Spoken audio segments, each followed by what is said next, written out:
សន្ទុះលោករថយន្តអគ្គិសនីចិនកើនឡើងខ្លាំងខណៈរថយន្ត Tesla របស់លោក Elon Musk ធ្លាក់ដាំក្បាលចុះក្រុមហ៊ុនផលិតរថយន្តអគ្គិសនីចិន BYD បានបង្ហាញប្រាក់ចំណូលកើនឡើងខ្ពស់បំបែកឯកតកម្មនៅឆ្នាំ2024ដោយវាដាច់គោប្រជែងក្រុមហ៊ុនរថយន្តអគ្គិសនី Tesla របស់មហាសេដ្ឋីអាមេរិកលោក Elon Musk ក្រៅពីប្រទេសចិនបរិមាណលោករថយន្តអគ្គិសនី Tesla បានធ្លាក់ចុះដាំដុះនៅទឹកដីអឺរ៉ុបចាប់តាំងពីលោក Elon Musk ដែលជាម្ចាស់ក្រុមហ៊ុនចូលទៅជិតស្និទ្ធគាំទ្រក្រុមស្ដាំនិយមជ្រុលនៅអឺរ៉ុបនិងជួយរដ្ឋបាលលោក Donald Trump ដែលប្រកាន់ជំហរតឹងរ៉ឹងជាមួយប្រទេសសម្ព័ន្ធមិត្តអឺរ៉ុបក្រុមហ៊ុនផលិតរថយន្តអគ្គិសនីនាំមុខគេរបស់ប្រទេសចិន BYD រកបានប្រាក់ចំណូលកប់ពពកកាលពីឆ្នាំ2024ក្នុងទំហំទឹកប្រាក់ប្រមាណ$107,000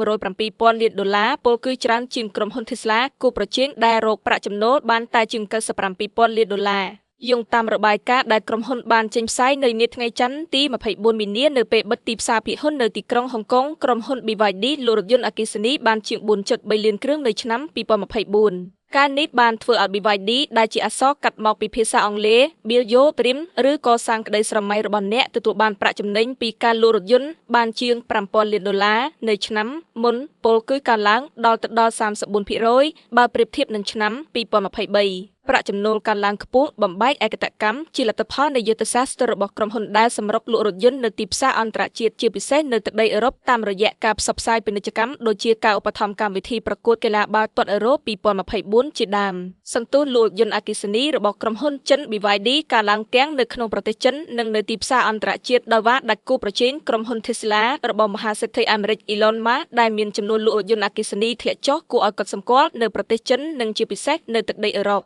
នៅប៉ុន្មានថ្ងៃមកនេះតម្លៃភាគហ៊ុនរបស់ក្រុមហ៊ុនផលិតរថយន្តអគ្គិសនីចិន BYD បានឡើងមួយកម្រិតថែមទៀតបន្ទាប់ពីក្រុមហ៊ុនបង្ហាញអគុលបច្ចេកវិទ្យាទំនើបថ្មីដែលជួយឲ្យរថយន្តសាកក្នុងរយៈពេលដ៏ខ្លីដើម្បីរត់ចម្ងាយផ្លូវ470គីឡូម៉ែត្រយោងតាមក្រុមហ៊ុន BYD បច្ចេកវិទ្យាដែលក្រុមហ៊ុនទើបរកឃើញថ្មីអាចសាកអគុយរថយន្តប្រមាណ1000គីឡូវ៉ាត់ក្នុងរយៈពេល5នាទីស្មើនឹងពេលវេលាដែលរថយន្តចាក់សាំងធម្មតា1000 វ៉ាត់ជាសមត្ថភាពទ្វេដងបើប្រៀបធៀបនឹងកន្លែងបញ្ចូលអាគុយរបស់ក្រុមហ៊ុន Tesla ដែលអាចបញ្ចូលបានតែ500គីឡូវ៉ាត់តែប៉ុណ្ណោះបច្ចេកវិទ្យាបញ្ចូលថាមពលអាគុយជារឿងមួយដែលនឹងអាចធ្វើឲ្យក្រុមហ៊ុន Tesla លក់ចាញ់ប្រៀបក្រុមហ៊ុនរថយន្តចិន BYD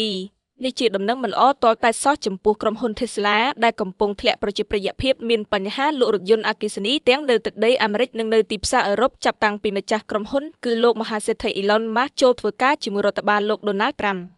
បាតកម្មនិងការដុតរថយន្តអគ្គិសនី Tesla របស់លោក Elon Musk បានកើតឡើងជាបន្តបន្ទាប់នៅទូទាំងសហរដ្ឋអាមេរិកនិងនៅប្រទេសមួយចំនួននៅអឺរ៉ុបដើម្បីប្រឆាំងនឹងលោក Elon Musk ដែលលោក Donald Trump តែងតាំងជាមនុស្សជំនិតទទួលបន្ទុកកាត់បន្ថយយ៉ាងចាស់ដៃខ្ទង់ចំណាយរបស់រដ្ឋាភិបាលនៅតាមបណ្ដាប្រទេសនៅអឺរ៉ុបដោយសារការលោក Elon Musk ជាមុខគ្រប់គ្រងក្រុមស្ដាំនិយមជ្រុលដូចជានៅប្រទេសអាល្លឺម៉ង់គេធ្វើបរិកម្មរថយន្ត Tesla រហូតធ្វើឲ្យការលក់រថយន្ត Tesla ធ្លាក់ថយចុះពី50ទៅ60%នាងគេជឿថាមហាសេដ្ឋីរូបនេះដែលជាអ្នកធ្លាប់រិះគន់នយោបាយពាណិជ្ជកម្មរបស់អឺរ៉ុបបានផ្លុំត្រូវជាឲ្យលោក Donald Trump ប្រកាន់ជំហរតម្រឹងដាក់អឺរ៉ុប